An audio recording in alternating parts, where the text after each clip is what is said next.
We'll go to the next part. The next part that we're going to go through, guys, is going to be different accessory exercises for the deadlift. So what we're looking to do here is just give you a tool so that you can improve different parts of your deadlift. So there's going to be, everyone's going to have weaknesses in their deadlift. There's some people going to be really strong in their lower body, but their upper body's really weak. Some people are going to have really strong upper body, but their lower body's weak. Some people may not have the grip required to perform the deadlift. Everybody's going to find a weakness at one stage through their deadlift. But it's just a matter of how long you've been doing it and where that weakness is for you. So we're going to start with a really simple exercise, which is a bent over row. Which what that's going to do is that's going to keep us in a position where we're deadlifting, but allow us to strengthen our upper back, upper and middle back. So from the start with guys, you can have one hand over the bar, from here we can stand up without having that bar over our knees. And what we're looking to do from here, guys, is we're going to pull the bar into the middle of our stomach. We're going to shoulder our elbows back, bring that bar out. So we're pulling and relaxing. Pulling, relaxing. All these exercises really strengthening the upper part of our back. Which as it gets heavier, it really seems to do something a little bit this way. You're standing up, and the core of upper back is melting. And you're telling the shoulders back, pull the shoulders back. And you're going to compensate in a different degree. So you're going to try to put your shoulders back by pushing the knees forward. If you don't have the strength developed yet, you're not going to be able to advance this position where you're able to pull from the shoulder blades and get yourself into that nice good straight line. You're overcompensating by pushing the knees forward, knees touch.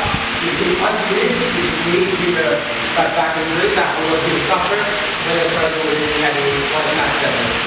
So what everyone should do, let's do 2 sets of 3, 2 sets of 5 to 7 reps of that bent over row.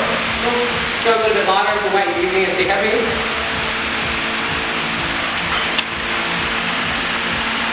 You're just looking to really pull your elbows back, really engage the upper back. Go from roughly around into the knee guys.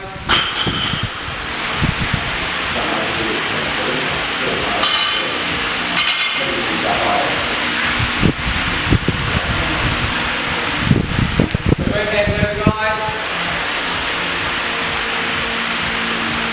Really pull his elbows back. Squeeze your shoulders at the top. Fully straighten your arm. Guys. Now the next thing that we're going to be working on is looking at a different sort of accessory exercise. What we're going to do is we're going to go outside and we're going to use the GHDs. So we can do a lot of exterior work, chain work on these guys. One of the main reasons for using these is going to be hip extensions, which a lot of people know as back extensions. We can do back extensions on these as well. You can do a reverse hyper substitution, a whole bunch of different things, glute hamstring races. First thing we're going to focus on is going to be doing a hip extension and a back extension and getting you guys to understand the difference between the two. So always adjust this for your height. You want to ideally, when you're laying on this, have your hips be just hinging over these pads. So they're nice and smooth so that you can hinge over them and hinge back up. Don't be too close so that your hip is over here, and don't be too far back so that your hip is over here. You want to be bending and hinging from your hip like in a deadlift. You don't want to be hinging from a position that isn't that. So what we're going to do from here, guys, is just set it up in a place that's good for you. Get your feet inside of there. Good. Straighten your legs. First thing we're going to go through is going to be a hip extension. So for a hip extension, we're looking to keep our legs straight. We're hinging from our hip, keeping our back nice and straight. So we're going to start with the hands here. And I'm looking to hinge from my hip, all the way up, all the way down, all the way up, all the way down. I'm not looking to round at any stage in my back. This is a hip extension. We're hinging from the hip, keeping my back nice and straight at the bottom, engaging my glutes, engaging my lower back, my hamstrings, and hinging again from this position. Just want everyone to try it out. Let's do 1 set of 10. Cool? And let your partner know whether they're straight or bent in their back. Cool? Let's give these a go, guys. I've never been on this before. Alright. Up on the platform. Grab 1 second. bring your leg up and in the middle there. You grab onto these so you don't fall. That would be too far back, come back down. I'll just bring this back to you, please. The pad's too high, it'll be lower. No, that's fine. Then it's going like... So from here we're going to come up, so chest up. As high as you can, squeeze your glutes, hamstrings roll back. Pinch from here, keep your back straight. Pull back up. Pull back down. Good work, guys. Hands by your chest. Good. Pinch up. Pinch down, pinch up to my hand at the top. Back down, up. Bring it forward, up. You can still keep this nice and flat as you're going down. So even as you go down, keep your chest up. Keep your chest up. Good. And just keep going to the extent. I'm not counting up. Both you guys is going to be a back extension. So the difference between a hip extension and a back extension is going to be where we're bending from. So for a back extension, it's probably one of the few exercises we ever are looking to actually bend from our back. So when you're at that starting position, you're going to imagine that you're in a semi-fetal type position, and you're going to raise yourself up, vertebrae by vertebrae, get yourself to a nice good straight position, and then bring yourself down, vertebrae by vertebrae, all the way down. So we're looking to strengthen and build up our spinal erectors. We're going to jump up on this thing again. Pardon? Alright, so from here guys, I'm looking to bend from the top part of my back first, so chin down. That's going to freak me out even more. So we're looking to get low.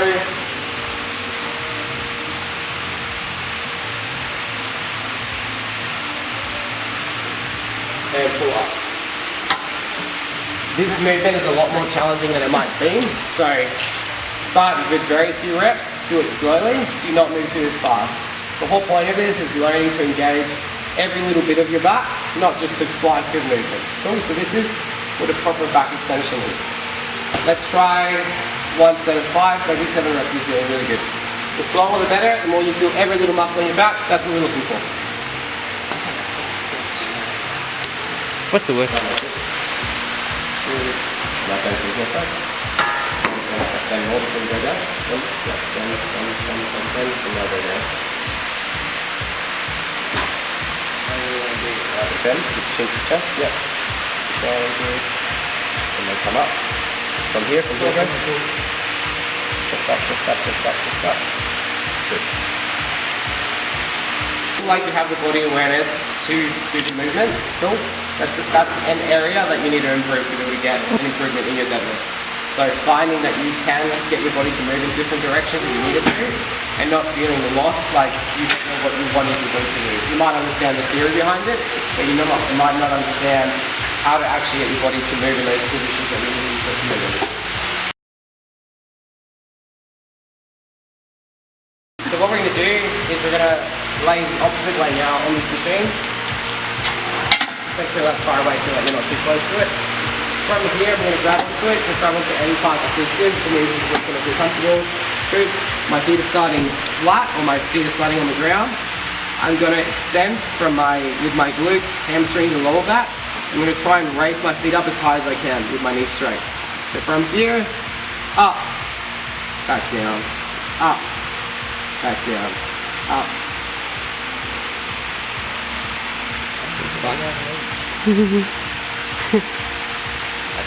At the top of every rep, guys, what you're looking for is contracting your glutes. So make sure that your booty's nice and tight, hamstrings are tight, all of that stuff is feeling rock solid. So you're hinging and coming up as high as you can. Cool. Let's try 1 set of 10 reps.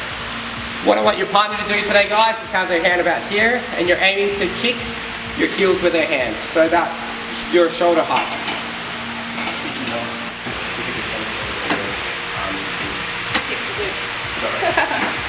So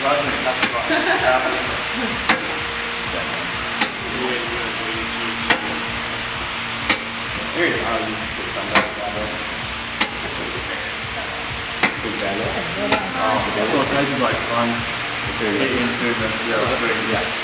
rowing with some barbell. Oh, how's that? We used to do like Programming, so programming referring to what sort of program should you follow to improve your deadlift. Alright, so any strength movement could take up to 20 weeks to develop. So that's the reality of it. 20 weeks, that's not 3 months, that's not 4 months, that's 5 to 6 months. And strength is a long game. You've got to be patient with it so that you get those improvements. When you're a brand new beginner, can you go from having a 100 kilo deadlift to a 200 kilo deadlift? Yeah, you can. Cool. You could just doing lots of reps, lots of volume. But anyone who's been training for a while, you've been training for a year, 2 years, 3 years, every kilo after a while is going to take time to develop. So trying to think of a long-term game so you can get a big increase in your deadlift is the way to go, not thinking about short-term goals. So what we're going to do, guys, is we're just going to have something really basic. So week 1, 2, 3, 4, 5, 6, 7, 8, 9, 10, 12, 13,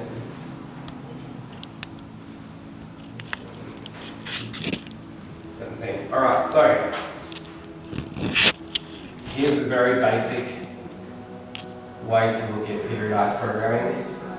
So periodized programming we'll often refer to as scheduling, your training in a long cycle. So we're going to start with usually high reps at a low percentage, and over time we're going to increase the percentage. So before any of this matters, what everybody needs to know is what is your 1 rep max deadlift. Cool. So your 1 rep max is what is the most amount of weight you can lift to 1 repetition. Only and once we have that information can you follow any program. Without having a concept of what your 1 rep max is, no program is ever going to work, because it's basically us just throwing darts to the ground and being like, hope something works, because you don't have concept as to what's actually what's happening. So what you're looking to do is have a concept of where you're starting from to see where can we go. Once you have your 1 rep max deadlift, then we can work on percentages. So this is really simple: 5 by 5, 5 by 3, 5 by 1, 5 by 5. 5 by 3, 5 by 1, rest.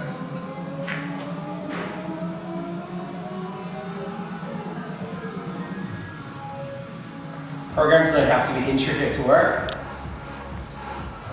You just have to commit to them for them to work. Alright, so you would do 5 sets of 5 at 70% of your 1 rep. 5 sets of 3 at 75% of your 1 rep. 5 sets of 1 at 80% of your 1 rep. You would rest. You would do 5 sets of 5 at 75, 5 sets of 5 at 80, 5 sets of 1 at 85. Rest.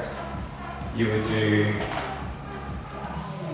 5 sets of 5 at 80%, 5 sets of 5 at 85%, 5 sets of 1 at 90%. Rest.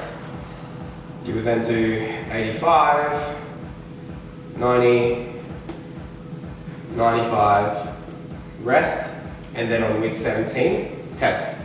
The reason for resting a lot in a deadlift program from deadlifting is deadlifting by nature taxes your nervous system. So you've got a couple of different systems working when you're trying to get stronger. One of them is your nervous system, unlike muscles, which can take a day or two depending on how much recovery you do to get them back to good shape. Your nervous system could take weeks, could take months. If you destroy your nervous system, you'll be doing something like glandular fever, or you've got something like adrenal fatigue. Like if you've destroyed your nervous system to that degree, that could take months to recover. Which means that whatever you want to max, you might not be able to hit it for a while.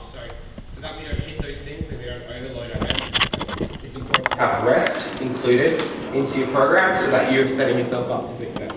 So you start, once you know what your max, 5 sets of 5 at 70%, which means you calculate 70% of your 1 rep max.